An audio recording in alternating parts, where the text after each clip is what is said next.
ప్రభునందు ప్రియ స్నేహితులారా, నేటి ఉదయకాలపు వాక్య ధ్యానంలోకి ప్రేమపూర్వకమైన ఆహ్వానాన్ని అందిస్తున్నాను. ప్రార్థించుదాం. కనికరం గల ప్రభువా, వాక్యం ద్వారా మాట్లాడి మమ్మల్ని బలపరచమని యేసు నామమున ప్రార్థిస్తున్నాం. ఆమేన్. ప్రియ స్నేహితులారా, నేటి ఉదయకాలము లూకా సువార్త 2వ అధ్యాయంలో సిమియోను గీతంలో నుంచి మరొక ప్రాముఖ్యమైన అంశాన్ని ధ్యానిస్తున్నాం.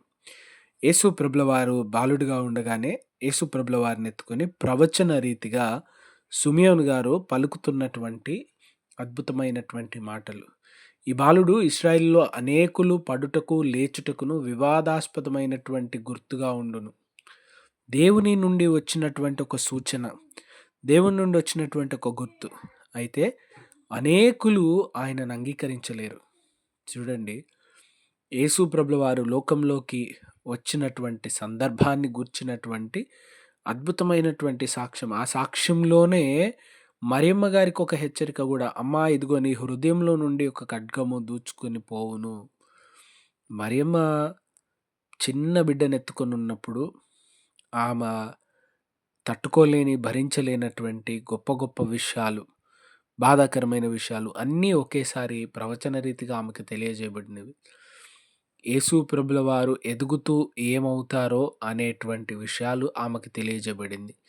మరియా యోసేపులు ఇద్దరు యేసు ప్రభుల వారి ప్రవచనం గురించి విన్నారు.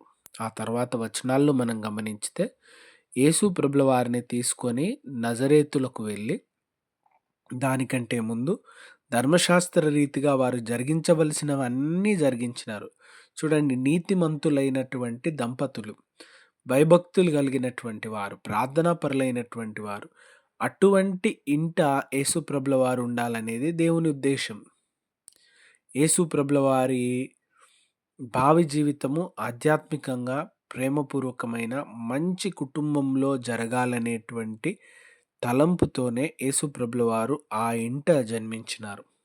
చూడండి, ఈనాడు మన పిల్లలు కూడా మంచి భక్తిపరులు, ప్రార్థనాపరులు, దైవభీతి గలవారు కావాలి అంటే తల్లిదండ్రులైనటువంటి వారు, కుటుంబ పెద్దలైనటువంటి వారు ఈ రీతిగా మరియా యోసేపుల వలె మంచి క్రైస్తవ కుటుంబ వాతావరణాన్ని సిద్ధపరచాలి. సిద్ధపరిచినప్పుడు బలమైనటువంటి, శక్తి కలిగినటువంటి కార్యములు యేసు ప్రభుల వారు చేసినట్లుగా తన పిల్లలైనటువంటి వారు కూడా మంచి క్రైస్తవ కుటుంబాల్లో పెరిగి పెద్దవారే అటువంటి కార్యములు చేయగలుగుతారు.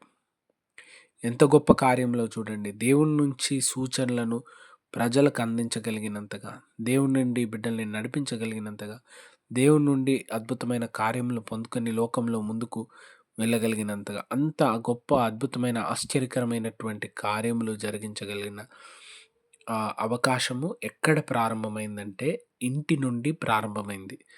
మంచి భక్తిగల ప్రార్థనాపూర్వకమైనటువంటి క్రైస్తవ కుటుంబ జీవితం అక్కడ ఉంది కనుక యేసు ప్రభుల వారి పరిచర్యకు అది ఒక బలమైన పునాదిగా ఏర్పరచబడింది. బాల్యం నుండి భక్తి గల కుటుంబంలో, ప్రార్థన గల కుటుంబంలో, నీతిమంతులైన తల్లిదండ్రులు కలిగిన కుటుంబంలో యేసు ప్రభుల వారి పెంపకం జరిగింది కనుక ఆ పునాది క్రీస్తులో ఉంది. యేసు ప్రభుల వారు లూకా సువార్త 4వ అధ్యాయంలో 16వ వచనంలో యేసు ప్రభుల వారు సమాజ మందిరంకు వెళ్ళినప్పుడు వాక్యం ఏమంటుందంటే, యేసు ప్రభుల వారు తన వాడుక చొప్పున సమాజ మందిరంకు వెళ్ళాను. చూడండి, యేసు ప్రభుల వారి వాడుక భక్తి కలిగింది, దేవాలయంకు వెళ్ళేటువంటిది, వాక్యం ధ్యానించేటువంటిది, ప్రార్థించేటువంటిది. చూడండి, ఆ వాడుక ఎంత మంచిదో. కనుక యేసు ప్రభుల వారి భావి జీవితం అంతా దేవునితో సమీపంగా జీవించడానికి, ప్రేమలో జీవించడానికి, లోతుగా జీవించడానికి ఏర్పాటు చేయబడింది. ప్రియమైన వారలారా, నేడు బలమైనటువంటి కార్యములు చేయాలంటే అనేకులు ఎందుకు అంగీకరించలేకపోతున్నారంటే వారిలో యేసు ప్రభుల వంటి ప్రేమగల, భక్తిగల, నీతిగల మనసు లేదు గనుక దేవుని నుండి వచ్చిన సూచనను అంగీకరించలేకపోతున్నారు. దేవుని మాటలు ఎవరు అంగీకరించగలుగుతారంటే, దేవుడు ఏ హృదయాన్ని తెరిచిండో, ఏ హృదయంలో భక్తి విశ్వాసానికి అవకాశం ఇచ్చిండో ఆ హృదయమే అంగీకరించగలదు.